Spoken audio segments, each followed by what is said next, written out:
بسم اللہ الرحمن الرحیم۔ آج ہم WB TV پر پروگرام کرنا چاہ رہے ہیں شیخ الاسلام حضرت علامہ مولانا خواجہ خواجگان غوث بہاءالحق زکریا ملتانی رحمۃ اللہ تعالی علیہ کے بارے میں، کیونکہ آپ اللہ کے بڑے بزرگ ہیں، اللہ کے ولی ہیں، تو کہا گیا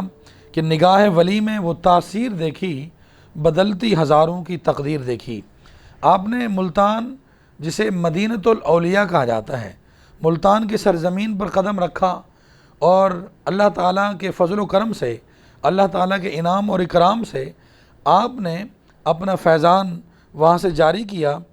آپ کی جو ولادت بسعادت ہے وہ متبرک اور مقدس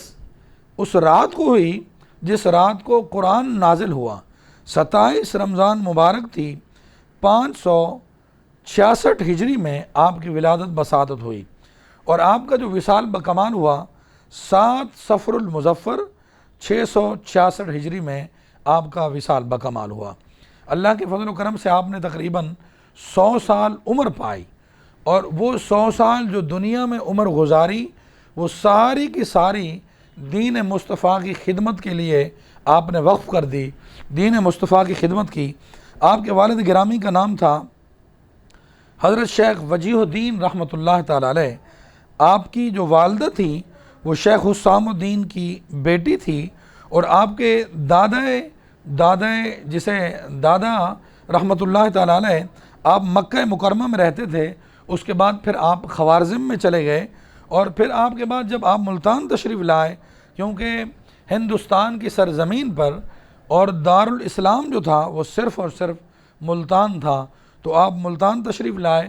آپ پھر تحصیل علم کے لیے، حصول علم کے لیے آپ نے بڑی کوشش کی، کیونکہ ہمارے جو بزرگان دین ہوتے تھے وہ دونوں علوم حاصل کرتے تھے، علوم ظاہری بھی، علوم باطنی بھی، اور اس زمانے کے جو علوم ہوتے تھے جسے علوم عصری کہا جاتا ہے، وہ علوم عصری کے بھی الحمدللہ ماہر ہوتے تھے۔ آپ نے بچپن میں تعلیم قرآن پاک اور ناظرہ قرآن مجید اور بچپن کی جو تربیت ہوتی ہے وہ اپنے گھر میں حاصل کی، اور 7 سال کی عمر میں اللہ کے فضل و کرم سے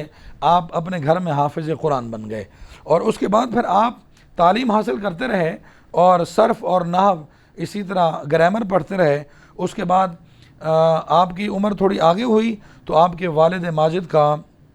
انتقال ہو گیا۔ جب آپ کا والد کا انتقال ہو گیا، والد کے انتقال کے بعد آپ نے اور اس حدیث پر عمل کیا، اطلب العلم ولو کان بالصین، کہ علم طلب کرو اگر تمہیں چین بھی جانا پڑے۔ تو آپ نے مصر، ترکی، خراسان اور اسی طرح بہت سارے ملکوں کا آپ نے دورہ کیا، علم حاصل کرنے کے لیے وہاں پہنچے۔ جب آپ نے ظاہری علوم کی تکمیل کر دی، اس تکمیل کے بعد آپ نے چاہا کہ اب میں بیت اللہ کا زیارت کروں، اللہ کے گھر کا طواف کروں، صفا مروہ پر میں دوڑ لگاؤں، اور آپ پھر بیت اللہ شریف تشریف لے گئے، وہاں کعبۃ اللہ کی زیارت کی، وہاں آپ نے بیت اللہ شریف کی زیارت کی، اس کی سعادت حاصل کی، پھر آپ وہاں رہے۔ پھر اس کے بعد جو ہے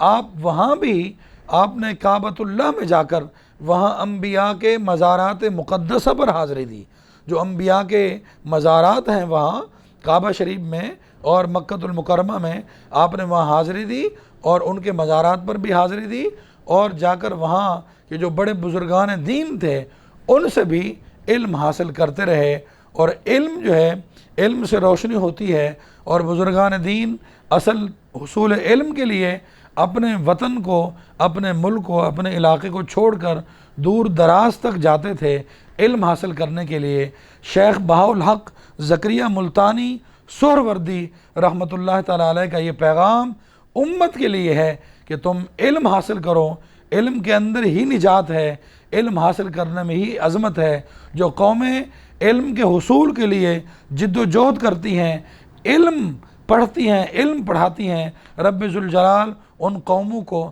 ترقی اور عروج عطا فرماتا ہے۔ یہ شیخ بہاءالحق زکریا ملتانی رحمۃ اللہ تعالی علیہ کا فرمان جو میں نے آپ کے سامنے پیش کر دیا۔ وما علینا الا البلاغ المبین۔